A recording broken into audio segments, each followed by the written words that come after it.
मैं लोक सेवा आयोग विभाग मंत्री जी से ये पूछना चाहूंगी कि आज उत्तर प्रदेश की भारतीय जनता पार्टी की सरकार में हमारे युवा खून के आंसू रो रहे हैं। आदरणीय मंत्री जी, आज का हमारा युवा ना शादी कर पा रहा है, ना सो पा रहा है, ना ठीक से रो पा रहा है। मैं आदरणीय अध्यक्ष महोदय, युवाओं की पीड़ा सुनने पे इतना कष्ट क्यों होता है भारतीय जनता पार्टी को? मैं आपकी सरकार से ये पूछना चाहती हूँ और ये बोलना भी चाहती हूँ, युवा आपसे ये कह रहा है कि झूठ से सच से जिससे भी यारी रखें, झूठ से सच से जिससे भी यारी रखें, आप तो अपनी तकरीर जारी रखें। इन दिनों आप मालिक हैं बाजार के, जो भी चाहे वो कीमत हमारी रखें। आदरणीय अध्यक्ष महोदय, युवा की कीमत जो है ये सरकार कुछ इस तरीके से लगा रही है।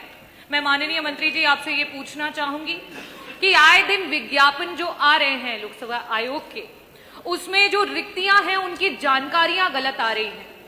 एक बच्चा जो तैयारी करता है, एक अभ्यर्थी जो तैयारी करता है परीक्षा की, उसको जब गलत तरीके की जानकारियां, नंबर ऑफ सीट्स की जानकारियां गलत आएंगी तो वो उसका क्या मनोबल रहेगा, वो किस तरीके से परीक्षाओं में बैठ पाएगा?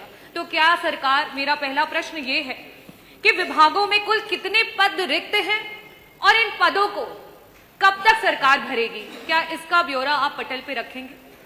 दूसरा मेरा प्रश्न आपसे ये है कि आए दिन परीक्षा का डेट निर्धारित होने से लेकर के आखिरी परीक्षा पहुंचने तक और उसके बाद चयनित होकर के कार्यरत होने तक 2 से 3 साल का समय एक युवा की जिंदगी से चला जा रहा है और इस प्रक्रिया में ना जाने कितने युवा हैं जो ओवर एज हो जा रहे हैं। उनकी उम्र जो है वो बढ़ती चली जा रही है, वो अगली परीक्षा के लिए अपना फॉर्म नहीं भर पा रहे हैं। प्रत्येक भेदभाव को किनार में करते हुए क्या उन युवाओं को आप जो है एज में सीमा को बढ़ाने का काम करेंगे? मेरा प्रश्न ये है आपसे। 2017 से लेकर अभी तक के जो बैकलॉग है सरकार पूरा नहीं कर पाई है, चाहे वो एससी हो, चाहे एसटी हो, चाहे ओबीसी हो। ना तो उन पदों का आंकड़ा या ब्यौरा दे पाई है और ना ही उनको भरने की कोई प्रक्रिया को पूरा कर पाई है।